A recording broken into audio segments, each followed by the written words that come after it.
Assalamualaikum warahmatullahi wabarakatuh. Perkenalkan, nama saya Bung Tapasya, NPM 24190369. Di sini saya akan mempresentasikan tentang PPT saya yang berjudul Fisiologi Olahraga dalam topik cairan dan prestasi anaerobik.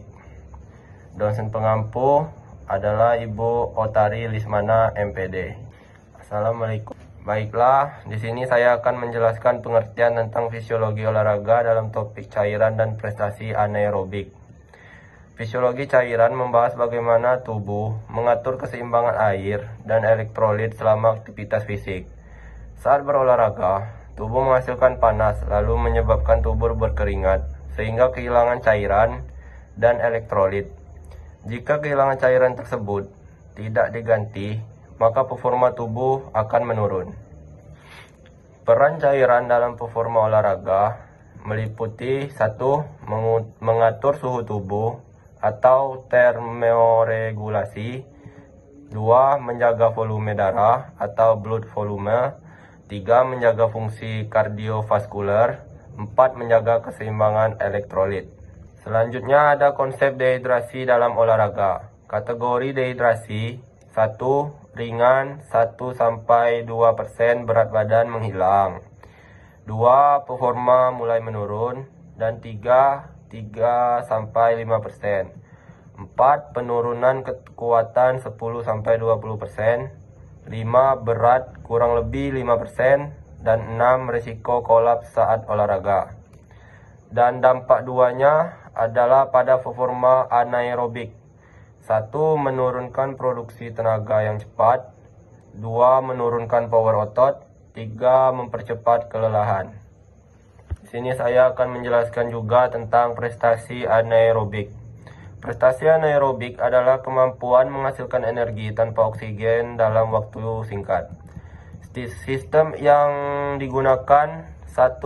ATP PCR atau dalam kurung kreatin. 1. Durasi 0-10 detik. 2. Contoh sprint 100 meter, angkat beban. 3. Cairan memengaruhi efisiensi suplai darah dan fungsi otot. 2. Di sini ada glikolisis anaerobik. 1. Durasi 10-120 detik. 2. Menghasilkan laktat. 3. Dehidrasi mempercepat produksi laktat dan kelelahan. Di sini juga ada hubungan cairan dengan prestasi anaero. Walaupun latihan anaerobik durasinya pendek, cairan tetap sangat mempengaruhi performa karena: 1. Kekuatan dan power otot. 2. Aliran darah dan otot. 3. Peningkatan suhu tubuh. 4. Peningkatan rasa lelah. Selanjutnya ada perubahan fisiologis terkait cairan dan performa aerobik. Berikut adalah perubahan fisiologis utama dalam topik cairan dan performa aerobik. 1. Pengaturan suhu tubuh atau termoregulasi. 1. Kehilangan cairan. Selama latihan aerobik, metabolisme tubuh menghilangkan panas yang dilepaskan melalui keringat. Kehilangan keringat yang berlebihan menyebabkan penurunan total air tubuh. Yang kedua, dampak dehidrasi. Dehidrasi dalam kurung kehilangan cairan lebih dari 2% massa tubuh mengganggu kemampuan tubuh untuk mendinginkan diri secara efisien. Hal ini meningkatkan suhu inti tubuh yang dapat menyebabkan stres panas, kelelahan dini, dan bahkan risiko cedera. Yang kedua, fungsi kardiovaskular.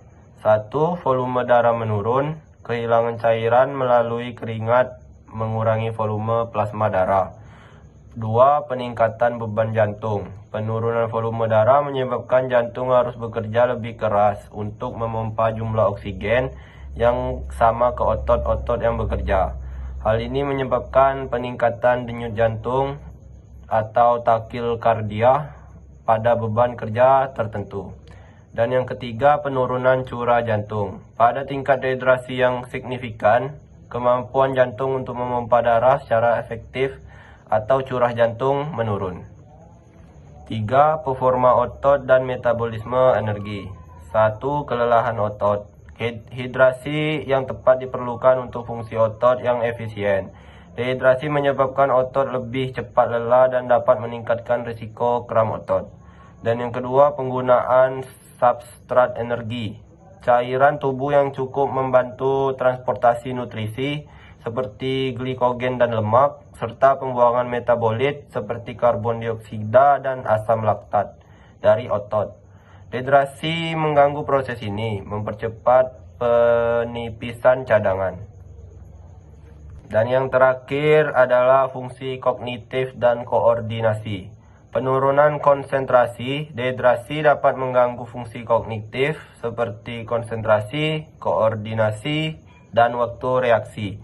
Yang penting untuk performa olahraga yang optimal dan pencegahan cedera. Kesimpulan dari PPT saya tadi ialah cairan sangat penting untuk menjaga fungsi tubuh selama olahraga. Dehidrasi menurunkan volume darah, mengganggu elektrolit, meningkatkan kelelahan, dan menurunkan power otot. Karena itu, menjaga hidrasi sebelum, selama, dan setelah latihan sangat penting untuk mempertahankan performa anaerobik.